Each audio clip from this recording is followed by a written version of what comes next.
Boa noite, sejam bem-vindos ao podcast da OMC, Ordem Mundial dos Capelães Evangélicos, e hoje estamos aqui com o pastor Ronaldo, meu esposo, presidente da Capelania Ordem Mundial dos Capelães Evangélicos. Boa noite, pastor Ronaldo. Boa noite, minha esposa Glória, que Deus te abençoe. É uma alegria estar com você mais uma vez aqui nesse podcast. Pastor Ronaldo, hoje nós vamos falar muito, sobre o seu livro Anjos Subordinados ao Nome de Jesus, que tem sido um livro que tem ajudado muitas pessoas, tanto no secular quanto no evangélico. E, pastor, ao pedirmos para um anjo agir, devemos orar ao anjo ou a Deus? Nós oramos a Deus e aos anjos nós ordenamos, como está escrito em Salmos, dará ordem aos seus anjos para que te protejam, para que te guarde e te livre de todo mal. Então, aos anjos nós ordenamos, nós não fazemos oração aos anjos, nós oramos a Deus. Agora observe que está escrito, dará ordem aos seus anjos. Por que seus anjos? Veja bem, o Senhor Jesus, ele morreu na cruz do Calvário e a Bíblia diz em 1 Pedro 3,22 que foi subordinado a ele, anjos, potestades e poderes, ou seja, todos os anjos de Deus estão subordinados ao nome de Jesus.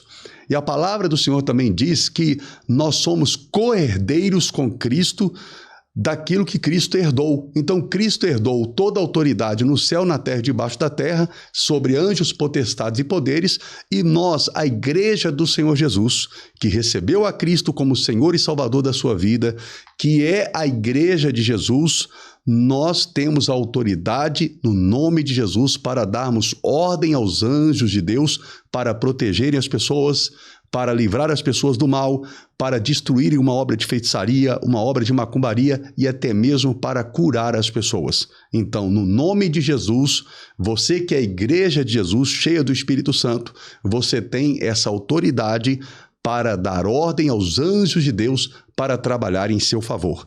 Porque a Bíblia diz também em Hebreus que os anjos são espíritos ministradores que trabalham em favor da igreja do Senhor Jesus.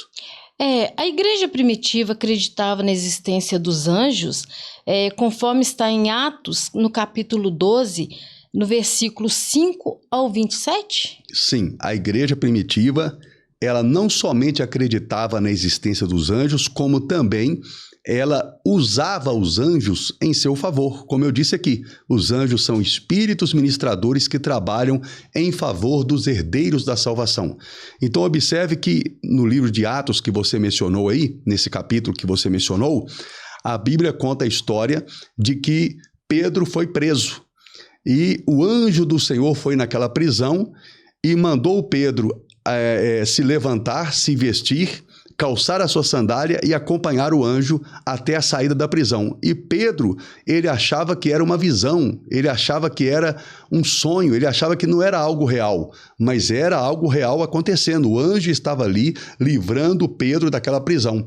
Quando Pedro sai totalmente da prisão juntamente com o anjo, aí ele vê que não era um sonho, não era uma visão, era uma realidade. O anjo de Deus estava ali livrando Pedro daquela prisão.